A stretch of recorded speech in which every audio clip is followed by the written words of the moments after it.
Hey folks, it's Kent Lindstrom. I'm a partner at the venture capital firm 8-Bit Capital. We invest in software startups at the earliest stage, and I have this podcast. And today is Cyan Banister, which is something I've been looking forward to for a long time. This is an incredible story. It ends up being so grand and so sweeping, the story of her life, that it really can't even be told in one podcast. And so it's not. Her life begins with her being a kid who's homeless in Arizona. That whole story is incredible and a lot more uplifting than you would think. I suggest you listen to Tim Ferriss's podcast where she covers it beautifully. We don't tell that story here. We begin at the end of that where she finds her first computer, or maybe her first computer finds her, and then she learns to program it and do things with it and ends up at Silicon Valley. And the story goes on and on. She ends up being one of the great investors of our time, and she's really only just getting started. I say that, everyone says that, great investors. One of the first investors in Uber, one of the very first investors in SpaceX while the rockets were still blowing up. And that's just a small part of what she's done. This is an incredible journey. You're going to love it. Oh, there's a whole thing. You like Star Wars?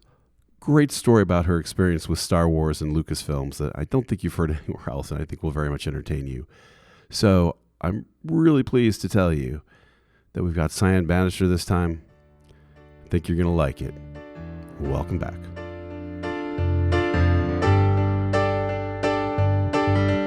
All right, welcome back. This is the Something Venture podcast. I am Kent Lindstrom. I am your host. My guest today is Cyan Banister. How are you doing? I'm doing great. Thank you so much for doing this. Cyan, I tried to put together this introduction, and there's so many pieces to what you've done, so I'm gonna give it a try, but I might not get all of it. She's a partner investor at Long Journey Ventures, was a partner at Founders Fund, has written eloquently in The Ugly Duckling about starting off homeless, although, as you beautifully laid out in Tim Ferriss's podcast, that's not as sad a story as you might think. It's sort of a story of resilience. And has invested, it kind of reminds me of Elad Gil, who I also had on, who you can't quite figure out how he or how you or in so many companies, but they've included investments in Uber, SpaceX, Niantic, HQ Trivia, which is interesting, Anduril. And so trying to think of where to start this, I think retelling the story of your being homeless has just been done so well elsewhere, but I wanted to start with, how do you first find a computer when you're on the street? So many people I talk to have a love affair with some first computer, some Commodore, something they found. How do you come to a computer in that world? Well, I'm excited to tell you this story. The first computer that I ever got to play with was when I was a kid. We'll start there. And I was in a teacher's class named Miss Haney, and she had basically a computer in a little room off of the main room. And she would let me go sit in there and we would learn Logo, programming language. And then at some point, the school yanked all of the computers from all of the classrooms, including the computer lab, and then the school was computerless. And I didn't encounter another one again until high school. But I'm very thankful that I got that seed planted, because I don't think I would have noticed when I saw a computer the first time in the wild that was a portable computer. So I was at a coffee shop. I saw a guy that I had met when I was homeless as a silk screener. You know, he was one of my first customers. And I saw him walking down the street, and he had a shirt on that I had made. And he became my friend, and I hadn't hung out with him, but I saw him again a few months later at a coffee shop, and he was sitting in the dark, and the glowing of the laptop screen illuminated his face. And I remember running over there, and I didn't even care who it was, and I just walked up to him and I said, "What is that? Yeah. Where did you get it? How did you get it?" And it was a work laptop, and he told me how expensive they were, and I thought they were completely out of reach for me, that I would never have one. And so fast forward to where he helps me get online for the first time. I heard a modem sound for the first time through him. He introduces me to Unix. I end up falling into a group of hacker kids at 2600 meetups in Phoenix, Arizona. And, well, this is a fun but terrible story, but one of the kids in that hacker group, I kind of became his big sister. and he was my little brother. It was not official part of a program or anything like that, but it just kind of fell into that. And he and his friends actually stole a computer and gave it to me. That was my first computer. I didn't ask for this. They proactively did it. I had to reprimand them for it, and I was too terrified to give it back because I thought for sure these kids would go to jail. But we sat up all night and installed Unix on it. And that was my first laptop for a while. But that thing was cursed from the day it was Yeah. stolen till it was just bad. But eventually, another hacker in the group gave me a desktop computer once I had a home. And so my very first computer was a pizza box shaped old Mac computer, a server. But that first laptop that I had was illegally, obtained, unfortunately. And what, it's funny. It just reminded me the story. It reminded me of Bill Gates. It's probably not what you thought. I think the story of Bill Gates was that he found computers because he was in some real. It's kind of the opposite story, really. But he was in some really rich school in Washington, and his mom just happened to be rich and get like a computer. It was like, and they had time on some mainframe or something like that. So, in fact, when Bill Gates was using a computer first, he was kind of one of just the first people who had access to it. Like it wasn't like a million kids across America got their computers at the same time as Bill Gates. He was just like this really early adopter. Exactly. And a lot of parents, I don't think people understand that desktops back then that were very slow, that had very small hard drives, were anywhere from $3,000 to $6,000. Right. And, if you were a kid who wanted to tinker around on a computer, most likely your parents didn't want you to touch it. Right. Right. So, yeah, so I was very fortunate to have my stolen laptop. But, I really wish they hadn't have stolen it, but it was, and I've never told this story either. So this Oh is the man. first. They're coming for you now. And what was I can barely remember the back reaches of my memory, but this is when the internet was magical. Like so you would log into something, right, with your 2600 baud, your modem that made those crazy beeping sounds. Like what was Yeah, the this was internet like back then? pre 2600. It was around that time though. And the magic sounds, if people have never heard them, you should just go to YouTube and type in modem sounds because there's a lot of people who have actually never heard them. You'd hear this sound, and eventually you would connect, and then this feeling of being connected to the whole world through a device Yeah. was the most magical thing I had ever experienced. The fact that I had a small experience living where I was, it suddenly became very grand and very vast. And then I was able to find people to have intellectual conversations with that I couldn't have where I was. So Right. it really, really expanded my world. I joined IRC pretty early on, and that was so incredible for my career because I would just jump on these channels and just start talking to people about Cisco routers or, Yeah. network engineering or whatever else I was curious about. And people were very accommodating, very kind. Right. And the other thing is that we were just all figuring out the internet together, right? Like there wasn't a search engine. There wasn't, back then you had to share links and try to promote each other's links. It was near impossible to find content on the internet. Yeah. And then every day something new and innovative would come out and something new and exciting. I remember when Google launched, for example, and that changed everything. At that time, there was Alta Vista and a few other search engines, but Google really changed the game. Yeah. I remember the modem too. I taught myself once what it was saying, right? Like it was like, I'm a computer, we're both computers. Like, Yeah. all those sounds were something of them talking to each other. And then they're like, okay, let's talk in this language or whatever the three or four things were.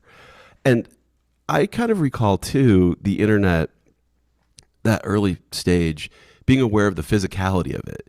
Like you would, from San Diego, and you'd log into Minnesota or something like that. And it was just, now who cares? Your data's all over the place. But at the time I was like, I can't believe I'm logging into a library computer in Minnesota. It was just sort of, you just couldn't imagine it. And No, you couldn't. It was, I wish people, I mean, I don't know what the equivalent, I guess the equivalent today is LLMs, and the magic of AI has that kind of wonder right. that early days of the internet had, but keep in mind, like for those listening, like most of us went to the library or, existed off of the very little literature that we were able to encounter until the internet came around. Yeah. And so, like, broadening that horizon of information was just profound. And what do you think the difference is for people? Or is is it just like my time it was better, but people who kind of went from a green screen and learning prompts to sort of the magic of the first time they saw like a Mosaic browser, to people who just start out with a 100, completely connected iPad, works perfectly, never built a computer. Do you think there's something different between those generations? Oh, for sure. And what's really interesting is young kids these days, Gen Alpha, there's a trend where some of them are installing something called Arch Linux. And what they do is and if you ask them why, they say, well, I want to go from first principles and I want to understand, when I put an operating system on my computer, what are every single process that's running? What are they doing? I want to understand it. So kids are thinking from first principles and trying to recreate what you and I lived through. Yeah. And those kids are really interesting to me. They're joining modding communities for video games, and they're thinking about how their computer works. So that's not lost completely. There's still these hacker kids who really want to understand, like, when I press the H key on my keyboard, how does it end up on my screen? Right. And these are the types of questions you and I used to have. They still exist, thank goodness. But I'd say a majority of people just get online and they don't even question it. They don't even understand how the internet works. Yeah. And that knowledge is slowly getting lost. And even before me, the guys were, people were building their computers. Like they were, putting boards and things together and going to like homebrew clubs. And there was a culture too that I kind of recall that I was trying to explain to somebody recently of that early internet. Like there was sort of ethoses. So for example, like you wouldn't, the idea of Amazon, like selling things wasn't cool, right? No. Like, or making money wasn't cool. It was not cool. And when URLs came along, like you wouldn't just grab a URL. Like it wasn't cool to like go get business.com and morganstanley.com or whatever. You just took what you needed. It was this, like when you see what happened to the internet later, it was not what the ethos was at the time at all. No, I think that we set out as sort of I like to call us the pipe builders of the internet, who laid the groundwork for it, with this dream that it would be a distributed, decentralized internet and that no one would control it. Yeah. And the idea that there would be these monopolies, that there would be a Facebook or a walled garden or, anything like that was a huge violation of what the early architects of the internet believed it would become and wanted it to become. Yeah. And I think we're reverting back to the dream with crypto and with some of the things that are appearing now. But I would say that a lot of it started to deteriorate when AOL showed up. So AOL was the first closed walled garden that you had to pay to be a part of that ecosystem. And they destroyed systematically took down every small mom and pop ISP, one after another, because they would basically offer their internet below market rate. So when we had to charge $20 a month for dial-up at the ISP I worked at, AOL would come in and say, well, we'll give it to you for $9.99. Yeah. And eventually it was $4.99 and then $3.99 and then eventually free and advertisement driven. And that's not what the creators of the internet envisioned. Like they did not see that coming. Yeah. But that was a natural evolution. And, as soon as all of the business minds got a hold of it and they said, wow, we can turn this into something else. Oh man. When I was in high school, there was a band in San Diego called Army of Love, and they stamped their little logo all over town, and their logo was AOL. And I always thought, God, you guys should have just bought that URL. Right? Everything would have been different if Army of Love had bought their URL. Did you realize at the time that this wasn't super normal, or you just fell into a group around the world where you gathered together enough people that were like you, I guess, at that point? Yeah. I mean, at first it was my little group of hacker friends at my 2600 meetups. And then I don't know if you're familiar with the conference DEF CON. Yeah, sure. But I started going to DEF CON at DEF CON 4. And I think they're on DEF CON 30 something or maybe 40 something. I have no idea. This is a security conference, right? Yeah, security conference. And the same hacker friends that I hung out with, I worked at a call center, and they hit me up and said, "Do you want to go to Vegas?" And I'd just gotten a bonus, and I was like, "Yeah, I've got $700 burning a hole in my pocket. Right. Let's go." At the time, I didn't have a bank account. I just carried around cash or put it in my sock drawer. Yeah. That's a long story in itself, but I got put on check systems and couldn't bank. I was unbanked for quite some time. But we went to Vegas, and I think we were 18 years old, 18 or 19, Chris and I. And he talked me into going to this thing, and I actually was terrified because I was in a casino and I thought I was breaking the law. So the whole time during this conference, I would hide under a table that had a tablecloth, and I would peek at the speakers. And that at that time, DEF CON was a two-room conference. There was a room for the speakers and then a room for the like whoever wanted to put on a demonstration. Right. And then there was a what's called a capture the flag contest. That year, it was a company called Sidewinder, and they were giving out a $25,000 check for any person who could hack into their system, and someone won. And I just thought that was remarkable. The thing that at that time, my knowledge of the internet and Unix and all of that and security was very minimal. But that's what's got me hooked was seeing Yeah. those people running around and how passionate they were and how excited they were to be part of this industry. I went to every DEF CON after that for the most part, and a lot of my circle of friends were established at DEF CON or around DEF CON, so it's kind of like my Burning Man. Right. Whenever I show up now, there's still some of us left, Yeah. but we would get together and stay up all night and work on crypto challenges, work on ciphers, work on listening to talks, talking about the world, where it was going. Right. It was very optimistic, actually. And these people were on the fringe of it. And Yeah. that was the thing that I loved about it is they were on the absolute outside edges of the whole internet movement. It's when the future was cool.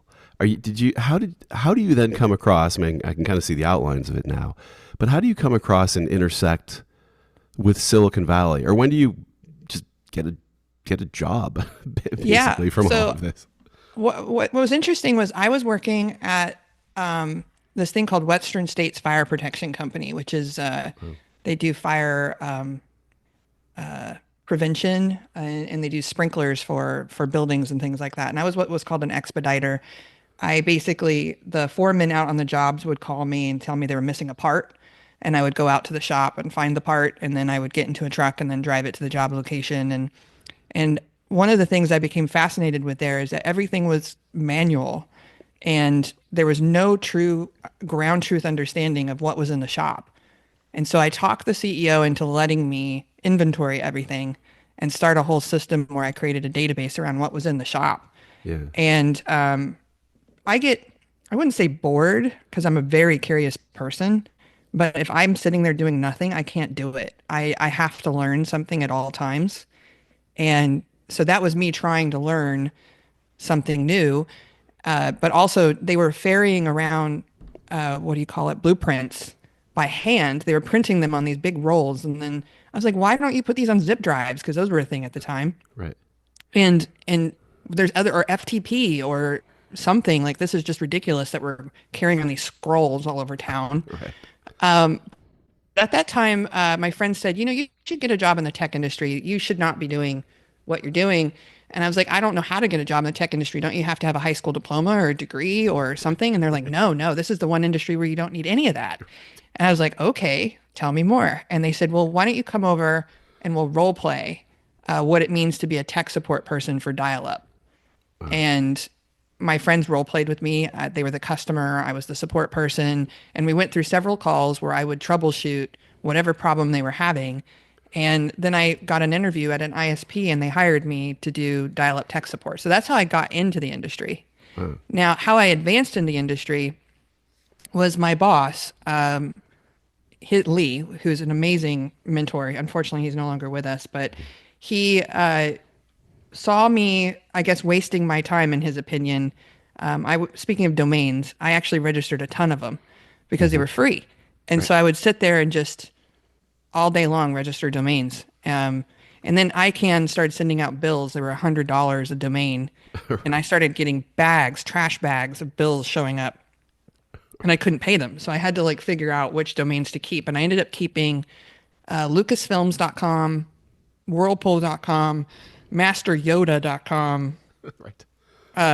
Millennium Falcon, and I think Darth Vader were the ones that I kept. I see a And theme. yeah, so How did Lucasfilms get in there? Was that yeah. So that was crazy. That's a fun story. So and then I'll get to how I got to Silicon Valley after that. But so my friend Lucas and I told him I found Lucasfilms, and he was like, "Oh my gosh, that's insane!" And he and I were making these little. This is when Flash 1.0 appeared, and we started learning Flash, and we fancied ourselves web developers, and we were going to do Flash sites for people in our spare time. And so we thought we'd host it on lucasfilms.com. And at the time, Lucasfilm had lucasfilm.com. And I was like, what a weird thing that they wouldn't realize that they have multiple films and they wouldn't register this domain. But it's not the name of their company, so it didn't occur to them. right? And the mistake that I made, I ran this, I actually had that domain for a year before they even noticed it, was I set up a catch-all where any email that came into whatever address just went into one inbox. And so I saw everything, like if it came into HR@lucasfilms.com, or if it came into, what I discovered was their employees would typo their own domain, and I was getting inter-office chatter, and I was getting information at the time about Phantom Menace. And I had a sneak preview of Darth Maul and all of the various Darths and what toys they were working on with Hasbro. And I mean, it was insane. And the mistake that I made was there was this guy applying for a job, and he just was hitting every email address trying to like get through. And I thought I was doing a kind favor, and I wrote back to him and I said, "This is not Lucasfilm. You need to email jobs@lucasfilm.com. Right. This isn't going anywhere and you're wasting your effort."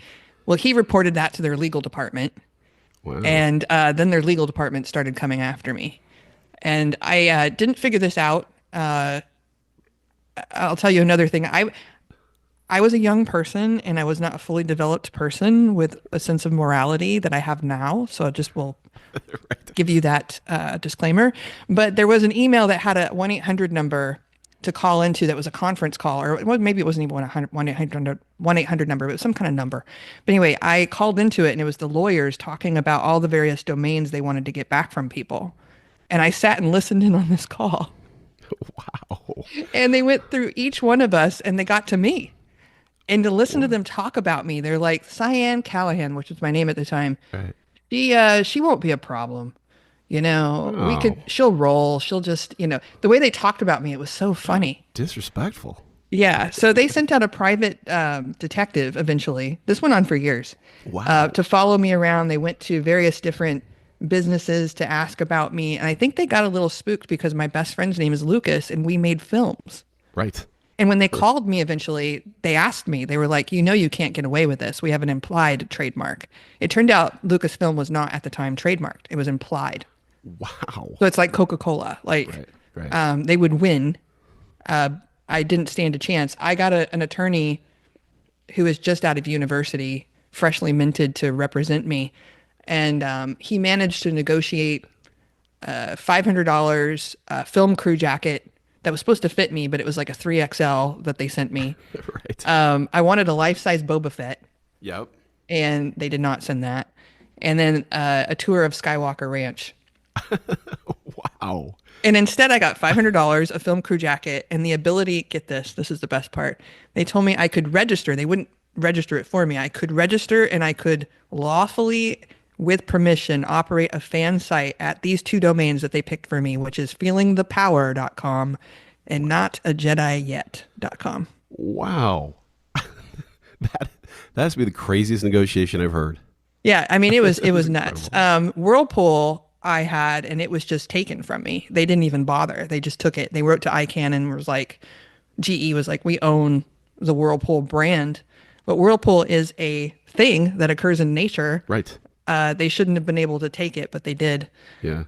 So I lost that one. But anyway, my boss came over to me and he threw a book on my lap and he said, you might make something of yourself if you don't sit around and register domains all day. Right. And I looked at him and I'm like, what are you doing? Spying on me? How do you know what I'm doing? And he's like, well, if you read this book, it'll tell you. And I was like, And And at the time, I really didn't like authority and, older people. And so I just threw the book in the corner and I was like, I'm not reading this garbage. And so, I don't know, it's about 3 months later, book is collecting dust and I had some time to kill and I was like, oh, what the heck? I'm gonna read it. So I read it. I think it's like on page 8 or 9. It's called The Essential Guide to System Administration. It's an O'Reilly book. Around page 8 or 9, there's a whole thing about what's called shell escapes. So a shell escape is when you are running a command as root that does something that root would do, which is a super user on Unix, as someone who is not a super user.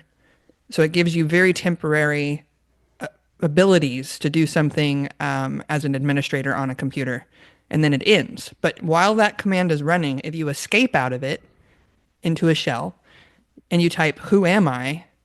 you are suddenly root with all of the permissions of root. Wow. And so I was like, huh. And so I started thinking about all of the programs that our lead sysadmin and our CTO had set up for us as dial-up tech support people. And one of them was we didn't have a web interface because this is early in the internet for people to change their passwords for their accounts. So if they lost their password, they had to call. So I was like, we reset people's passwords with a command line command that has to be running as root. So I'll try it on that one. So I did it. Sure enough, I'm root. And I'm like, well, the only next thing I should do is change my boss's password because that seems like the coolest thing to do. Right. So I read about how to change passwords. And so I change his password and I walk into him with his new password written on a piece of paper. And I said, try to log in as root onto the server. And he tried and it didn't work. And he goes, what's going on? And I was like, I locked you out. I've got your new password right here. And I put it in front of him and he's like, that's not possible. That's just not possible. And I'm like, that book you gave me is amazing. And I was just smiling. And he's like, what? And I said, yeah, page 8, shell escapes. And he goes, oh man. And he started thinking, he goes, let me guess, the change password script. And I was like, yes. And he's like, okay. Wow. He's like, go get a chair, pull it up next to me. You're now a sysadmin, a junior sysadmin, and I'm going to take you on as my Padawan, which he did. And from there, I learned how to provision T1s, frac T1s. I set up all of the dial-up modems, worked on DSL. I did web hosting, learned about DNS, network engineering, all from him. And during this time, a whole bunch of really cool things were happening in Silicon Valley. And so I used to subscribe to this magazine called ISPCon or something like that. And Marc Andreesen was on the cover one year. Yeah. And I think at the time he started something called, maybe this is pre-Loud Cloud, post Netscape. But anyway, people were talking about him as this pioneer, interesting person. And I was reading about him and I was like, someday I'm going to meet Marc Andreesen. Yeah. And I was very young then. I was like, I'm going to meet that guy. And then there was another thing that came out about a company. It was an open source project that became a company called SendMail. And I used to write them fam letters and they would send me swag. But eventually I was just like, Google came out and that's what sealed the deal. When Google launched, I realized I'm going to go nowhere in this field if I'm stuck in Arizona. I got to move. Right. So I told Lee the news that I had decided to leave and I gave him my 2 weeks. And I threw everything in my car. I didn't have a plan. I didn't have a job. And I just drove west and arrived in San Francisco and then landed my first startup job almost right away, actually. The employability then was insane until 99 when the dot-com crash happened. Like if you could spell Unix, you could have a job then. It was kind of insane. People were hiring like crazy. Is there a point, from being homeless where you have a job that's paying you and you realize you're not going to be homeless again? Is that a moment or is that not a thing? Yeah. I mean, once I realized that I could, the biggest hurdle that you have to cross first is the lack of a high school diploma. Yeah. That was, being homeless is one thing, but not having an accreditation of this, you can't, there are some fast food restaurants that will not hire you if you do not have a high school diploma. And I wanted to see as an experiment how far I could get without a GED, without anything. And so I would only work places that would not care about those sorts of things. And luckily the tech industry didn't care. The ISP didn't care. No one cared. And so I found my fit, so to Yeah. speak. But sure, once I was at the ISP and I realized that the knowledge that you could obtain to be in this world was vast and endless and still is. Like you can never learn everything there is to learn in our industry. You just can't. Right. That I knew I would never be homeless again. Yeah. So as long as I kept learning and as long as I refreshed my skills, I would always be employed. My husband laughs at me because every time I learn a new skill, I'm like, I'm going to add that to my resume, just in case someday I'm not a VC anymore. So It's like, so do you so do you always just have that sense of it? I mean, obviously you've been incredibly successful as an investor, and there's probably another point in your life when you realized you didn't have to work. Like, is that a point too, where you're? I feel like I've had a lot of people on this podcast who are in that state. Is that a moment too, where you're like, wow, I just made so much money on that thing. I really don't have to tell yeah, people to turn their computer off and on or whatever you do. it's so hard because I'm so driven to work and I Yeah. love working and I love learning that I feel the atrophy of sitting still and not because our industry, like I said, if you were to tune it out for a year or two and come back, the rate of change Right. is so vast, you would be left behind Yeah. in a heartbeat. And so I am hesitant to take a break longer than a month or two, and Yeah. I have not. So I've not Right. had any major gaps in unemployment pretty much my whole life for that reason. And the thought terrifies me actually. I don't know that I'll ever quit Right. working. I know I can, but I feel that I am a steward of capital. I feel that I have a higher purpose and calling in this life, and it gets me up every day and gets me excited about what I do. And so I don't see that in the cards for me anytime soon. When did you meet Marc Andreesen? I assume that Ah, happened at some it point. did happen. And you know what's weird? It happened in the last couple of years. Really? Yeah. So Wow. I have this rule that if there's someone I really want to meet, I don't usually reach out and ask for a meeting unless I have something very valuable to add to their lives. And I wanted to be Marc Andreesen's peer when we met, and that was Wow. my goal. It's quite a goal. And so he, I'm trying to think about, oh, it was when I was raising money for my fund that I co-founded with Lee, Long Journey. I reached out to him because I wanted to talk to him about it. And when I came in, we had lunch, and the very first thing he said was, "Why haven't we met before? Seems Hmm. like we should have met." And he's like, "Why did it take so long?" And I'm like, "I don't know." But what he didn't know, and I think he still doesn't know. Maybe he'll find out from this podcast, but he was a hero of mine, and he was one of the number one reasons I came to Silicon Valley. And what even drew me to this world in the first place was seeing him on the cover of these magazines and seeing the interviews with him and how he was such a pioneer and the way that he thought was so vastly different than everybody else. And so to sit in that room with him and for him to say that and to see me as a peer was pretty profound. That's amazing. My partner Jonathan Abrams came to Silicon Valley from Canada. Immigrated because Marc Andreesen. He I love wanted to Jonathan. meet him and work at Netscape, and he did. Like, just Yeah. came over. And so at some point you go from typing and creating code to investing. How'd that happen? Like, Yeah. So I basically went from startup job to startup job to startup job, and then the dot com boom and bust happened. And at that time, a lot of my friends just decided to give up and pack up and leave. They didn't want to take a job at Starbucks or to take a job that they felt was beneath their experience level. And so they would go any place else in the world where they could get a job, which wasn't Silicon Valley. And instead of doing that, I basically decided I would take any job that would come my way. And I ended up working at a nonprofit called the Women's Economic Agenda Project. And I was their CTO for a while. And what they did was they worked with Cisco to re-educate women in a welfare to work program who either had gone to prison or, they'd had a brush with the law or they were victims of some sort of crime. And I had about 30 of these students that enrolled in the program I was in, and I was supposed to teach them by the end of it how to route packets on a Cisco router. when I stepped into that classroom, there was no one who knew how to type. That's where I had to start from. They didn't know how to Oh, type on a keyboard.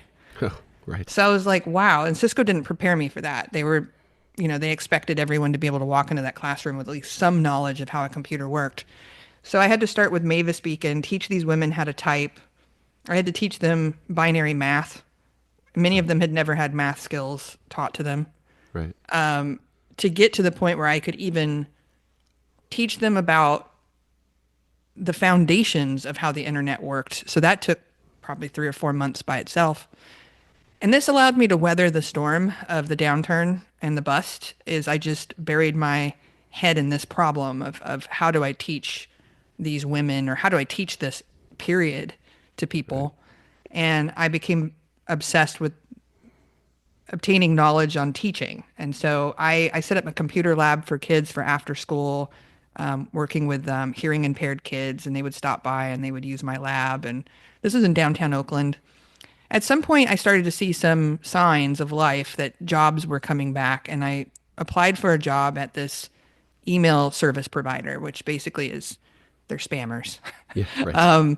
And they wanted to hire me as their standards and compliance manager, which basically I had to write scripts to monitor bad behavior. And this was probably my first tiptoe into the InfoSec world that I was already involved in at DEF CON, but this is my first InfoSec job.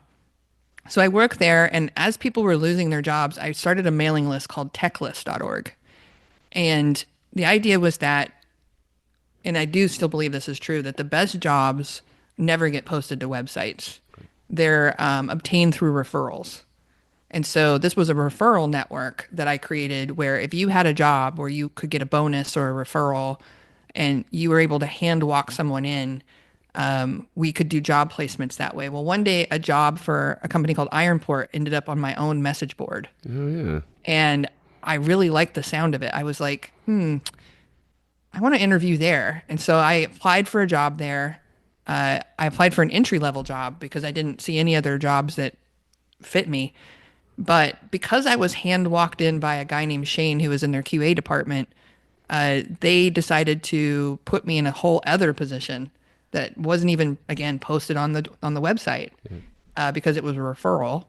And I ended up running something there called Bonded Sender, and then we acquired Spam Cop, and I ran Spam Cop, and then I ended up running support globally for all of our customers. And at some point, I'm managing through time hundreds of employees. I decided to get equity instead of cash for every bonus because this company that I worked at by far and still to this day was the best company I had ever encountered, and the leadership was just top notch. And I was just like, if there's going to be a company that goes somewhere, it's this one. Yeah. So when probably I worked there 2, 3 years before Scott and I started dating, which today is scandalous, to marry Right. someone you work with. Right. Back then it was kind of normal. Yeah. And, I just thought that my husband was, and he's not an engineer. He's never written code. A lot of people think he's a coder or an engineer, but he's not. He's a product guy. But I just kind of thought of him as a product guy, and I didn't know that he was an investor. Oh, And so when we sold Ironport to Cisco, I got my first financial windfall of my life. And I remember sitting around with him saying, well, what do I do with this? Like, do I put it into real estate? Do I put it into the public stock market? And he's like, no, no. As a matter of fact, you're young and you are employable and we have a little bit of a safety net. So you should take incredibly high risk swings at something that could have outsized returns and make more money with that money than you would ever make sleeping under a desk at a startup. right. And I was like, well, how do you do that? And he's like, it's called angel investing. So let me teach you about it. Right. So what he noticed, this is Scott actually, I wish more husbands would get their wives or their families involved in their businesses because predominantly this is a male dominated field. But he noticed that I was an early adopter and I was showing up at home saying like, check out this site called Yelp. I'm Yeah. now and part of the Yelp elite squad. And he's like, what?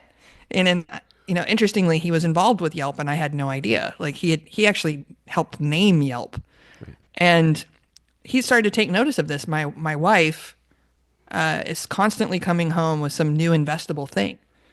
And so he said, well, why don't you become the scout for us and you become the front of house? I hate meeting people. I hate going to conferences. I hate all of this.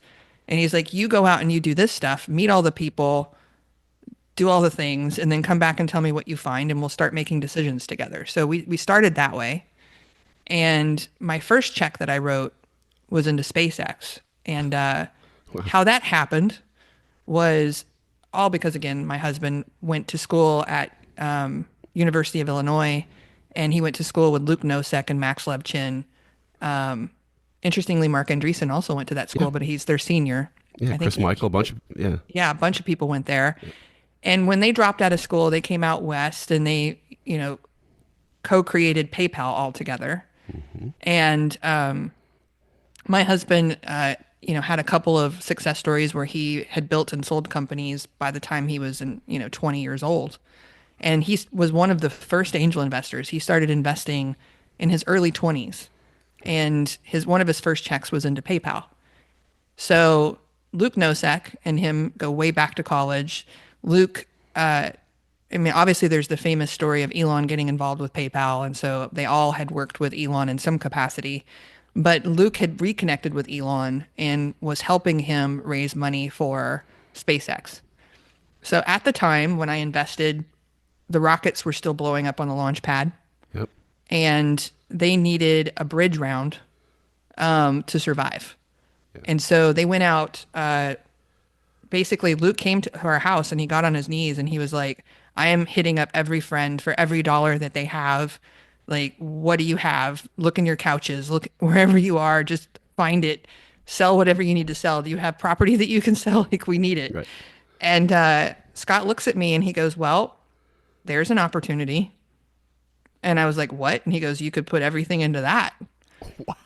And I was like, So I went and talked to a couple of NASA friends. I talked to Barney Pell, who was a dear friend of ours, anyone that I knew that had any connectivity to space.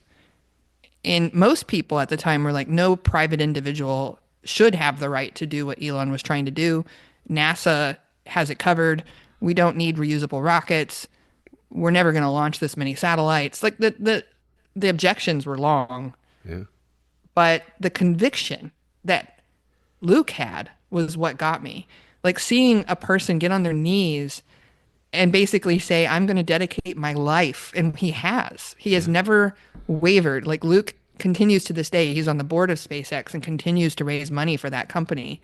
And he has dedicated his life to helping Elon. And it was so clear, just this love and conviction that he had for this mission, that I just wanted to invest in, oddly, in Luke. Yeah. And so I did. I just basically took everything I made at Ironport and rolled it into SpaceX. And so that was my first investment. So right out the gate, your first investment is better than basically any venture capitalist or a career maker for any venture capitalist. Now it is, but at First the try. time, Right. if I told people I'm an investor in SpaceX, everybody's like, who cares? Yeah. Like it didn't buy me anything. No one cared, and they actually thought it was the stupidest investment of all time, and that I would lose it all. Yeah. But now it's like it's impressive, but back then it was not. That theme where it was a little bit like you really shouldn't be doing this. PayPal kind of started breaking the laws in a bunch of places, and Reid Hoffman kind of ran around all the attorneys general and cleaned it up. But you invested in Uber, which had a little bit of a phase of violating taxi laws. Oh yeah, they definitely did. They violated a lot of things. And Uber is kind of famous for being the deal that anybody could have gotten into, and everybody kind of passed on it, and you didn't. And there's two concepts that I've heard. Two things I've heard. One is a lot of people are like, look, this is just a black car app for Silicon Valley, and it's not going to go anywhere.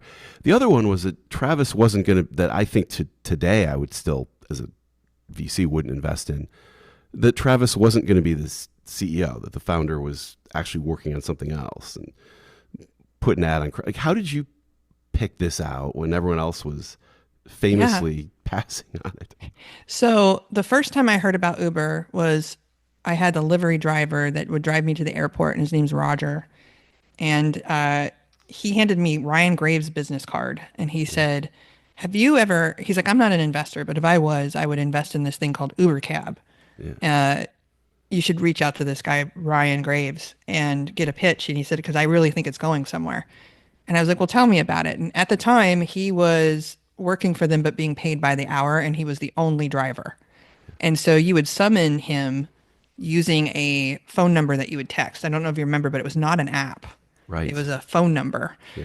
And so I said, well, that's interesting, but this Ryan Graves guy is like in Chicago or something. And I looked at the business card and I was like, I don't invest in companies where their CEOs are in Chicago.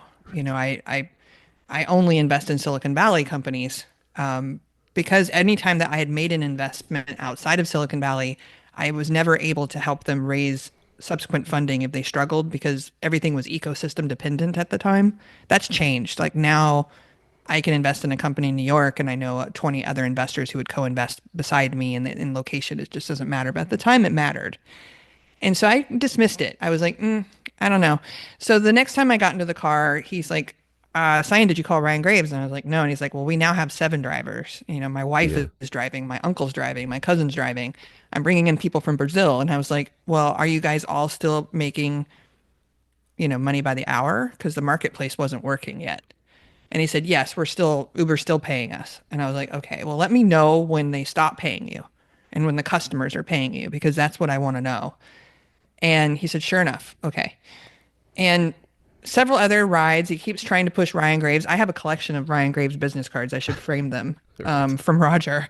And I didn't reach out to him again because of this weird thesis that I had, but I went to August Capital has this event called the Lobby, and I went to the Mhm. lobby, and that's when I met Travis the first time. And I saw him at a dinner, and then I saw him, at various talks there. But one of the things I noticed about him was this insane gravitas, this insane intensity. Every single conversation, he would eventually reframe it or interject into it.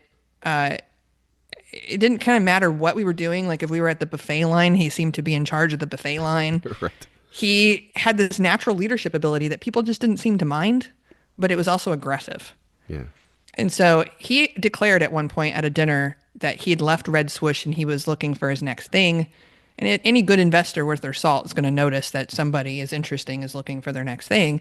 So I just tucked it away and made a mental note of it. And I just thought, I like that guy. I'm going to see what he does next. And what he did next was Jason Calacanis invited me to this dinner called Open Angel Forum, where he was sharing deal flow from his friends and his network. And lo and behold, Travis Kalanick gets up and presents UberCab. Yeah. And that's when I knew. I was like, he's going to be the CEO. I know it because his personality is such that he would never, ever, ever let someone else be the CEO, Right. based on what I saw in Hawaii. And I wrote to my husband. I have an email that I shared publicly at one point where I said, UberCab, we need to get in. And he said, well, how much do you want? And I said, well, I don't know, 75K. And he's like, okay, go get all the information in the docs and set up a meeting. So at that time, I had to set up a meeting with Ryan Graves, who we eventually met at a coffee shop. And he's delightful, a wonderful human being. He ends up becoming the COO. And then Garrett Camp, who you mentioned was running a whole other company. The whole thing was bizarre. If you were a disciplined investor, of course you would pass on it Right. because it made no sense. You've got a CEO in Chicago, a co-founder who's running Stumble Upon, and this other guy, Travis, like coming in out of the blue. It didn't make a lot of sense. Right. But the moment I saw Travis, I was like, I know how all these chips are going to fall. Yeah. Like, and I'd already been thinking about taxi regulators and the medallion system. Yeah. And because I'm a libertarian, I think about these systems and how they work or don't work, and had been evaluating them for a while as a bit of a racket, which it is. And so when it was pitched as it was by Travis, I realized if someone's going to fight those regulators, it's going to take someone feisty. It's going to take someone like him. Yeah. And he was just the right person for the Yeah. job. Everything just aligned. And sure enough, I sent it to, at the time that I invested, they still had room. And I sent it to probably 20 other investors who all Yeah. passed. And their reasons were, you know, no one wants to get in a black car. No one wants to ride with a stranger. No one wants a stranger in their car. Yep. No one wants people to throw up in their car. Right. The list was just long, long, long, long, long. Yeah. And I don't think I successfully convinced anyone other than we convinced Matt Kohler Wow. from Benchmark Yeah. to finally take a look. And so we sent the deal to Benchmark, and then the rest is history for Benchmark. Yeah. That's crazy. I want to wrap up, but I have one question I was just thinking about in the past few days on Uber. What was the rush to get rid of Travis that happened? Because we'd gone through a phase where we replaced the CEOs, but then, Andreesen had come along and the whole thing was founder friendly and he seemed like a great founder. Why the rush to get rid of him at that time in history? It was the beginning of the Me Too movement. So what happened was there was a woman, I think her name is Sarah Fowler, who is an engineer at the company, Right. who experienced sexism or something on some sort, on some level. And a story was written about it, which launched an investigation, not only into Uber, but many tech companies, about whether or not there was unfair practices in the workplace if women were treated differently. The Believe All women sort of movement launched after that. And the one thing that was great that helped Uber succeed was his aggressiveness. Yeah. The downfall of Uber and him not being able to continue to lead it was his aggressiveness. Yeah. The other thing was they acquired or were in the process of acquiring a company called Otto with Anthony Lewandowski, who ended up having to be pardoned by Donald Trump in his last administration, who had self-driving autonomous trucks. I don't know if you remember them. Yeah. And he was accused of taking code from Google and trying to bring it over to Uber. That's right. Now, interestingly, had that all not happened the way it happened, Uber would be leading the way here, not Waymo. Right. They would have the lead in autonomous vehicles. And I do think that the company would be wildly more successful if Travis was left at the helm. Yeah. But there was a contingent of reporters back at the time. It was Sarah Lacey and all of these people that wrote for TechCrunch and had their own independent blogs that basically made it their life's mission to take down Travis. Yeah. And it got so fever pitched and so crazy that at some point, people were out protesting the Google buses, protesting Uber. There was a very strong anti-tech sentiment at the time. And I think the most horrible thing that happened to Travis was he'd lost a parent in a boating accident. That's right. Yeah. And that's when they ousted him from his role as CEO. They took, in my opinion, took advantage of this tragedy to then make their move Yeah. and remove him. Now, I wasn't in the boardroom. I don't know what was said or what was done, but I did think it was such a tragedy to lose him and then to lose Emil Michael. Yeah. And when you lose the heart of your company, then at that point it was just, let's stabilize it, keep it kind of the same. They stopped being innovative. They started acquiring companies. They, acquired Postmates Yeah. to fix Uber Eats. And in my opinion, they haven't done anything really innovative or new ever since. And now it looks like Waymo or Tesla is going to kind of take over the self-driving world. Yeah, I think Tesla, it would be wise if they bought Uber. I've stated this before. I think it's a natural move. They're worth so much, Tesla, that this would be just a drop in the bucket. And then all of the customers that Uber has and the network that they've built can automatically just sort of move into self-driving eventually. And maybe even something like Comma AI or something like what George Holtz worked on, where you can do an aftermarket kit for your car. Maybe these drivers aren't displaced with their jobs right away. They can put their cars in a fleet. Yep. And then they start self-driving or something like that. But Yeah, that's how I kind of see it playing out. I know a secret living in San Francisco, which is it takes about 5 times seeing a Waymo to get over it, right? The idea that no one's ever going to get in a robot car and all that stuff. 5 rides or everybody took to them. They love them. They prefer them to anything else. Like, yeah, as soon as you can start dancing in the car, that's what gets you. You're like They're a hit. dancing and you realize like, oh, I was shielding or masking myself because there was a driver. yeah. And nobody's smoking, or if it's late at night and you're a woman, like they're a hit. If you're Yeah, sitting in Chicago thinking to yourself, no one's ever going to get in a robot car, you're you're wrong. wrong. Everyone's going to get in a robot car. And Yeah. and wait until they have robot RVs Yeah. and, robot long distance travel where Oh, you could just get in your car and go to sleep or play games with your friends, and it's going to be superior to flying. yeah.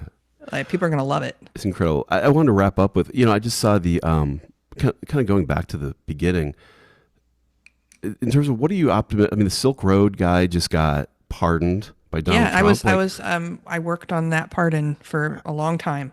I, And well, what a miracle. congratulations. Yeah, well, I'm only one of hundreds, maybe thousands of people who helped him. But, Yeah. um, during the last Trump administration, I hired lobbyists. I hired anyone that I could to try to get in front of Donald Trump. And we got it to Donald Trump, but for whatever reason, he didn't pardon him on his way out. Yeah. With Biden, it was a lost cause. We didn't Sure. even really try. They had no incentive, no political incentive to do it. But Lynn, his mother, I mean, she's a fighter. She relocated. If they moved him from one prison to another, she would uproot her life and go live next to that prison. And she would see him every chance she got and talk to him every chance she got. Wow. It's a remarkable story, and it's just a miracle that he's free. And I can't wait to see what he does next. That's great. Well, what are you optimistic about now? How are you, compared to, the first time you heard the modem connecting to the internet? Where are you now in terms of being optimistic? Spatial computing. I Yeah. am obsessed with it. I've been obsessed with it since I was at Founders Fund. It's just the time to strike as an investor that's a timing issue. It's very, very difficult to figure out. A lot of people put a ton of money into VR thinking it was going to have its moment. Hmm. And its breakout success stories were Beat Saber, Gorilla Tag, Right. and that's about it. So, the metaverse is supposed to be a thing. It didn't become a thing. You and I aren't having a meeting in metaverse right now for this podcast. Right. Uh, but I just saw the Orions. I went and saw them, got my hands on them. I was obsessed with the Meta Ray-Ban glasses. And as an MVP, as just a pair of glasses that you walk around and you can ask AI about the world around you, it's obviously AI has to be part of this for the moment to happen. It has so much utility without an overlay of a fake environment onto the real environment. So AR is not even necessary for these glasses to be magical. But the Orions add the AR component, where suddenly there's an overlaid world onto your world. It's light. It's not a heavy lift, but it's a point solution towards the end game. And the end game is that we're going to have a wearable that re-renders your world around you, and everything around you becomes an interface. And at that point, the 2D world with windows and flat worlds that we work in are going to go away. UI will be incredibly different. And I do think we're going to head that direction, and it's going to happen, and it's going to be the most magical thing that anyone has ever experienced. I'm convinced now that Meta is the next Apple, because Wow. Apple came out with the Apple Vision Pro. Everybody was so excited about it, but basically it's an iPad you put on your face. There's Right. nothing innovative about it. There's Right. nothing new. And that's why it's flopped and most people aren't using it. It doesn't matter how beautiful it is. Right. It's going to take a whole new change in user behavior. And I think Meta's approach of boiling the frog, which is first we're going to give you the Ray-Bans, we're going to get you used to wearing a wearable so that you can't live without it. It's kind of like the iPod moment. Right. They've just introduced an iPod. Yeah. And in the beginning, it was just a device that you would carry around that had your music on it. And that's all that the Meta Ray-Bans are. It's a device that you carry around that has your music on it. Yeah. But pretty soon, you're going to be able to do all kinds of magical things with them that are just remarkable.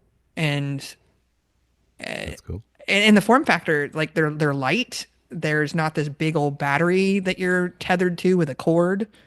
Right. It looks nothing like Magic Leap. It looks like a real consumer product. And this is just version one. So I think that the timing to start investing in this space is probably in the next couple of years.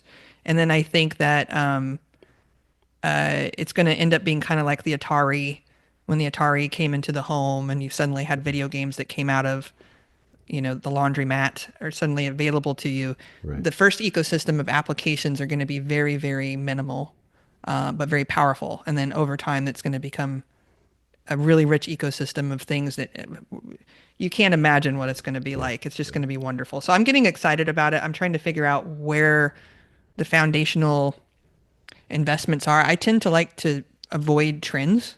So like Hmm. right now, everybody's investing in a lot of the application layer of AI, and I'm doing some of it. But for the most part, I'm sitting out this hype cycle because it's like a Cambrian explosion. As soon as you see a cool company that you're excited about, 7 other founders show up Right. with a very similar thing. And it's very difficult to figure out which one's going to be the winner unless you index them all, right? Yeah. So that's not where you want to play. That's not where the alpha is, unless you're incredibly lucky and you just happen to hit one. But at Right. this point, it's like spitballing. So I invested in mostly the foundational layer, which is, compute power, you know, inference and things like that, and staying away from also data centers, but basically staying away from what's going to come from it. And Right. then what is the next layer? I'm looking out now, like what is the next foundational layer for this spatial computing, and what's it going to take? I think NVIDIA is going to enter the space. They've already announced that they're going to have a wearable. Everyone's going to have a wearable. Right. So So the future is cool again.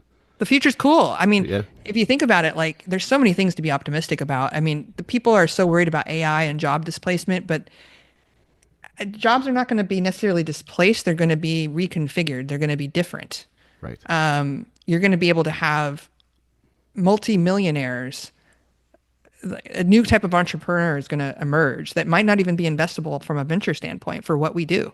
Right. It's going to be these micro entrepreneurs that can spin up agents and launch a company for a consumer product that makes a few $1 million, and then suddenly they become angel investors. So I actually Right. see a wave of angel investors coming like we've never seen before. So platforms like AngelList, Republic, syndications of deals, that sort of stuff I think is going to take off even more than it already has, Yep. which is going to make early stage venture harder and harder and harder over time. So I do think that our jobs are going to get more difficult, but I'm excited about it. I like difficulty, and That's cool. I want to keep my batting average high, and so I just have to adapt and change and not be gloom and doom about it all. But venture as we know it could change, Yeah. and I might be architected out of a job at some point, or it may morph into something totally different. Yeah.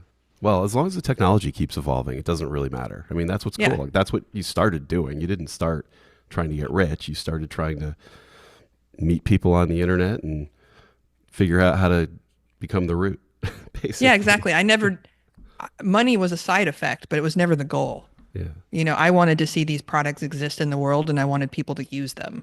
And then I wanted it to reshape how humanity works. If the other thing I love to talk about is because I was homeless in the past, there are a few things that really harmed me when I was younger. One was minimum wage, Hmm. high school diploma requirements, so accreditation, and basically anytime you create a bar or a line, there's someone who can't cross it. Right. And when I saw Uber, one of the first things I thought about was if I had a car that was worth anything, suddenly the asset that's sitting around in my garage or in the parking lot or on the street becomes a way for me to make money that I didn't have before. Yep. And if I have a bicycle or feet that operate, I can be a Postmate and I can deliver a sandwich and suddenly I have meaningful income and it's flexible on top of Right. it. These are how I formed my thesis around a lot of these investments was how can I enable entrepreneurs to make technologies that transform the human experience and help alleviate suffering and poverty. Yeah. And then it turns out when you align your purpose with what you love to do and you can pick some of these companies correctly, that there's outsized returns as a result. Yeah. It's an incredible story. Thanks so much for doing this. How do people find you? Like if they want to follow your thinking or writing or, Yeah. So I'm launching a new website. I think it comes out today, the MVP, which I'm really excited about. It's cyanbanister.com. And it actually ties into what we're talking about. The interface of it looks like an old Mac. oh, And cool. so the very first version, it just has a couple icons. I think it's going to launch today at 2 or 3 p.m. But it has a couple of icons that look like old Mac icons. And then the next version, we're launching a command line terminal. Oh, And so you'll cool. be able to like type things and we're going to have Easter eggs that launch games. The That's phone cool. number on there, we're creating a phone tree where it's an endless phone tree, but you can hack into the voicemail boxes and get information. and Oh, for wow. clues on how to pitch me. Oh, So I'm wow. turning pitching me into a little bit of a game Yeah, because I think it's fun and I want to see who makes it through the games. I'm intrigued. that's And great. so that's one way to reach me. The other way is I'm Cyantist, Cyantist on X.com. And those are probably the two primary ways to reach me at this point. I don't really hang out on any of the other social networks yet. Cool. All right. Well, thanks so much. My guest today has been Cyan Banister. Talk to you next time. Yeah, thank you so much.